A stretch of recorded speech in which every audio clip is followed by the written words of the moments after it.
is Salah Hammad. I'm the head of the African Governance Architecture Secretariat within the African Union Commission in Addis Ababa, Ethiopia.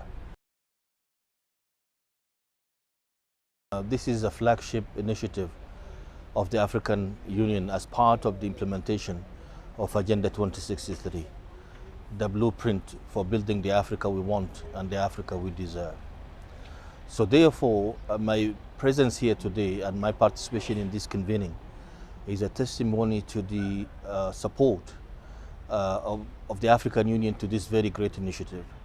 Simply because all of the organizations and individuals that are part of this Africans Rising campaign for a free or a borderless Africa, in fact, in support of the implementation of the African Union agenda.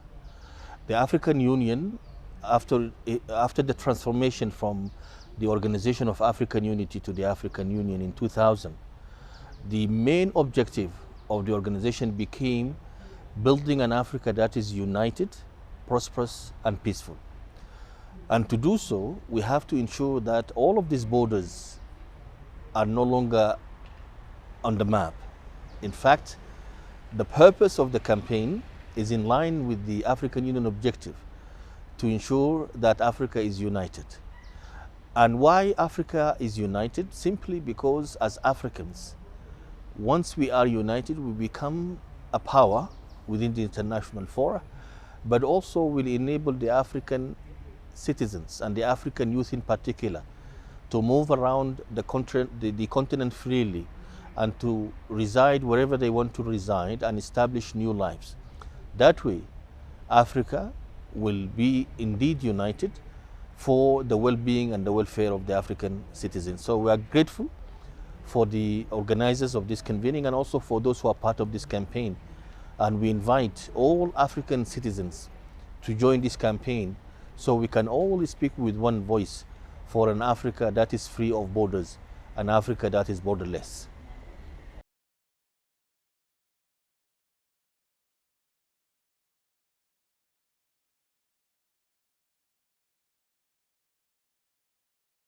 I believe the main challenge of the slow ratification is the lack of the political will.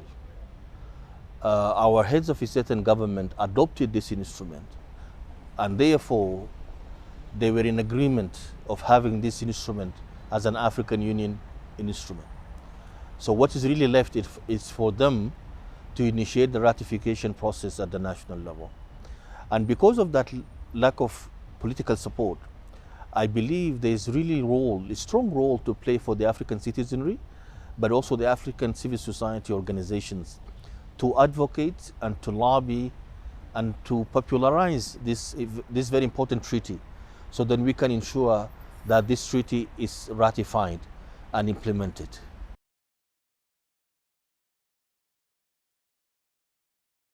Well, it is good really to see that many of those who are leading this campaign are youth and they are women.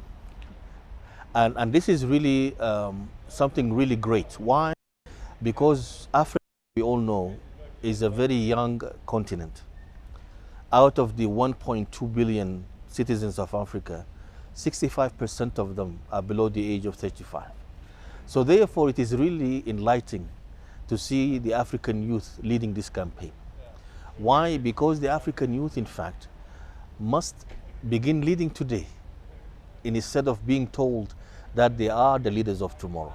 Secondly, I see a very high level of commitment, dedication towards this campaign. And this is really good because we can't really build the Africa we want and the Africa we deserve unless we engage and empower our African youth and allow them to lead, so then we can collectively build the Africa that is united, prosperous, and peaceful.